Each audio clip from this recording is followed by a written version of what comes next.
नमस्कार। बीएनएमयू संवाद में आप सबों का हार्दिक स्वागत है। बीएनएमयू के नवनियुक्त असिस्टेंट प्रोफेसरों ने national movement for all pension scheme NMOPS Madhepura इकाई के बैनर तले शिक्षा मंत्री प्रोफेसर चंद्रशेखर को ज्ञापन देकर बिहार में भी 1 सितंबर 2005 के प्रभाव से लागू नई अंशदायी पेंशन योजना NPS को निरस्त कर पुरानी पेंशन योजना OPS को पुनर्स्थापित करने की मांग की है। मंत्री ने कहा है कि NPS पूरे देश के लिए चिंता का विषय है। भले ही कुछ खास दल वाले इस पर कुछ नहीं बोल रहे हैं, लेकिन देश के विभिन्न राज्यों में NPS को समाप्त कर OPS लागू करने की बात हो रही है। बिहार में सामाजिक न्याय की वर्तमान सरकार निश्चित रूप से इस पर ध्यान देगी। मालूम हो कि बिहार सरकार के द्वारा प्रति माह कर्मियों के पेंशन के नाम पर 14% राशि अपने हिस्से का और 10% राशि कर्मियों के वेतन से काटकर एजेंसी के पास जमा किया जाता है। स्पष्ट है कि NPS से सरकार और कर्मियों दोनों को नुकसान हो रहा है।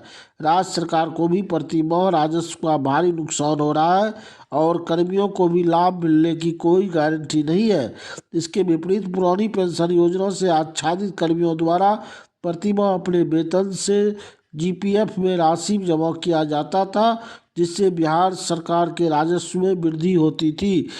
असिस्टेंट प्रोफेसरों का कहना है कि नई पेंशन योजना के लागू होने से राज्यकर्मियों को विभिन्न प्रकार की कठिनाइयां हो रही है एवं सेवानिवृत्ति अथवा उनके पूर्व मृत्यु के उपरांत मिलने वाली पेंशन की राशि बहुत ही कम होती है। यह राशि वृद्धावस्था में आवश्यक जीवन निर्वहन के लिए पर्याप्त नहीं है। इससे वृद्धावस्था में सामाजिक प्रतिष्ठा एवं सुरक्षा को लेकर आशंका व्याप्त है। ज्ञातव्य है कि नई पेंशन योजना में शेयर बाजार पर आधारित पेंशन मिलेगा, जिससे नुकसान की संभावना बनी रहती है। उदाहरण के रूप में कोविड संक्रमण के दौरान सभी NPS कर्मियों के फंड में जमा राशि शेयर बाजार गिरने के कारण कम हुई है। साथ ही सेवानिवृत्ति के उपरांत महंगाई भत्ता एवं वेतन पुनरीक्षण जैसी कोई सुविधा नहीं है। नई पेंशन प्रणाली में सेवा काल के दौरान राशि निकालने के लिए जटिल प्रक्रिया से गुजरना पड़ता है, जो कि कर्मियों के लिए परेशानी का सबब है। असिस्टेंट प्रोफेसरों का कहना है कि NPS भारत सरकार का ये ऐसा आदेश है जो राज्यों के लिए बाध्यकारी नहीं है। पश्चिम बंगाल में अभी भी पुरानी पेंशन योजना लागू है। छत्तीसगढ़, राजस्थान एवं झारखंड सरकार द्वारा पुरानी पेंशन योजना पुनः लागू कर दिया गया है। अन्य सरकारें भी इस दिशा में प्रयासरत है। अतः बिहार में भी NPS को समाप्त कर OPS लागू करने की जरूरत है। प्रतिनिधिमंडल में Mahendra Mandal, doctor Sudhanshu Shekhar, doctor Sajjad Akhtar, doctor Shiva Sharma, doctor Chandrashekhar Azad, doctor Ravindra Kumar, doctor Amrendra Kumar, Sushant Kumar Singh, Prateek Kumar, doctor Vijay Patel आदि शामिल थे। NPS के संबंध में हमने डॉक्टर सज्जाद अख्तर से भी बात की। देखिए वो क्या कह रहे हैं। NOPS ये नेशनल ओल्ड पेंशन स्कीम के बारे में है। जैसा कि हम जानते हैं कि 2005 में भारत सरकार और बिहार सरकार की तरफ से पूरे हिंदुस्तान के स्टेट्स में इसको ख़त्म कर दिया गया था